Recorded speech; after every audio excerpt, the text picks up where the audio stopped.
Was the baddest geek around. He's been doing everything but make his parents proud. He tried his best to study hard, but still he got too drunk. Won lots of beer pong tournaments, but still he had to flunk. His ex-girlfriend got a girlfriend. It's Barbie, tried a female Kenbo, and the white wall is the red cup.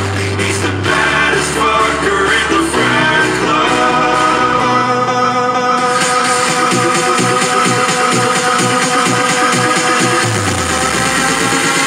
Then he does the pong dance. The pong dance. He does the pong dance.